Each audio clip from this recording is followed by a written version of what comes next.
Everybody, and the big story that we're following this morning is breaking news out of Myanmar. 4 days after being sentenced to 11 years in prison, a local man has been set free. Danny Fenster. Yeah, this is incredible news, especially for the family has been fighting for him to be released. Rod Maloney joins us now live with what was working behind the scenes in order to make this happen, Rod.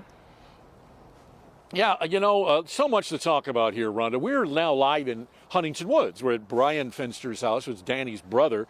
And this is the sign that has been in the yard here and also all around the neighborhood here. It goes to show you that these kinds of grassroots efforts can actually take root and actually have impact, because take a look at this picture. It was just put out here by the former ambassador, Bill Richardson, who is, we are told right now, flying back to the United States with Danny Fenster. This was them getting on that plane, heading home. And it's a moment of joy. Bill Richardson being able to figure out how to negotiate Danny's release, and it seems rather miraculous considering that on Friday he was sentenced to 11 years in prison at hard labor, and yet he's on his way home now. The family, the family is quite excited. In fact, we'll show you what they had to say this morning. They just put out this statement, quote, "We're overjoyed that Danny has been released and is on his way home. We cannot wait to hold him in our arms. We are tremendously grateful to all the people who have helped secure his release, especially Ambassador Richardson, as well as our friends and the public who have expressed their support and stood by our sides as we endured these long and difficult months." And so it has been, 5-6 months now that they've been waiting to see if Danny could get released.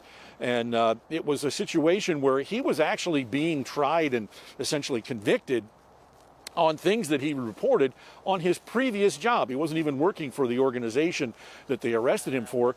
And as his editor put it, he did, and what other journalists have done, is to do their job, which is to report on situations on the ground there. The editor of The Frontier put out a statement this morning basically saying that there are still other journalists that need to be released, and he would like to see that happen along with Danny's release. He's ecstatic that Danny has been released, but there are still others who are facing the same kind of problem, and he wants to see an end to all of this. So it's a joyous moment, a happy day. The mom, Rose Fenster, had spoken to Deadline Detroit overnight, saying that she had talked to Danny on the phone and was very excited that he's on his way. And so we'll certainly be following the developments as they come to the fore here. It's going to be a while before Danny gets home, but we'll certainly be talking to the family in the meantime. Reporting live in Huntington Woods, Rod Maloney, Local 4. Yeah, his family is elated for sure, and all the people that work so hard to support them and do whatever they could to keep the awareness up to get him freed. So this is an amazing development, Rod. Thank you.